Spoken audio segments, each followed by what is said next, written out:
মধ্যপ্রাচ্যে নতুন করে চরম উত্তেজনা ছড়িয়ে পড়েছে। ইরানের বিরুদ্ধে সম্ভাব্য সামরিক অভিযানের প্রস্তুতি নিচ্ছে যুক্তরাষ্ট্র, এমন আশঙ্কায় বিশ্বজুড়ে বাড়ছে উদ্বেগ। সম্প্রতি এক গুরুত্বপূর্ণ বৈঠকে যুক্তরাষ্ট্রের জয়েন্ট চিফস অব স্টাফের চেয়ারম্যান প্রেসিডেন্ট ডোনাল্ড ট্রাম্পকে সতর্ক করে বলেছেন, ইরানের বিরুদ্ধে বড় ধরনের সামরিক অভিযান চালানো হলে মার্কিন বাহিনী ও তাদের মিত্রদের ব্যাপক ক্ষয়ক্ষতির ঝুঁকি তৈরি হতে পারে।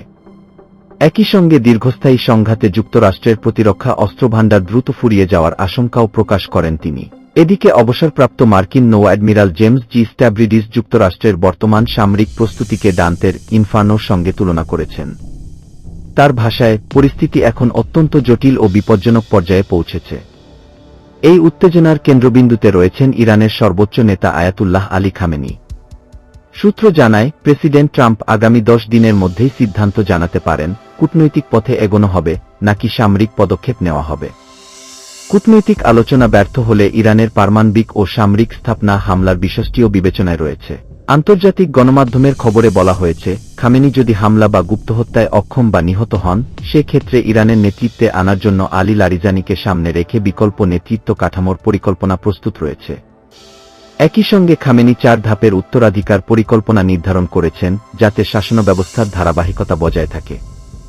অন্যদিকে যুক্তরাষ্ট্রের এক জরিপে দেখা গেছে, মাত্র 21% মার্কিন নাগরিক ইরানে সামরিক হামলার পক্ষে। বিপরীতে অর্ধেকের বেশি মানুষ এর বিরোধিতা করছেন। ইরানও কড়া হুঁশিয়ারি দিয়ে বলেছে, যে কোনো মার্কিন হামলাকে তারা সরাসরি আগ্রাসন হিসেবে দেখবে এবং তার জবাব হবে দ্রুত ও কঠোর। তবে উত্তেজনার মাঝেই আবার বসছে যুক্তরাষ্ট্র ও ইরানের পরোক্ষ পারমাণবিক আলোচনা। বৃহস্পতিবার অনুষ্ঠিত হতে যাওয়া এই বৈঠক থেকে ইতিবাচক অগ্রগতির আশা করছে তেহরান। ইরানের প্রেসিডেন্ট মাসুদ পেজেশকিয়ান জানিয়েছেন, আগের বৈঠক থেকে আশাব্যঞ্জক ইঙ্গিত মিলেছে।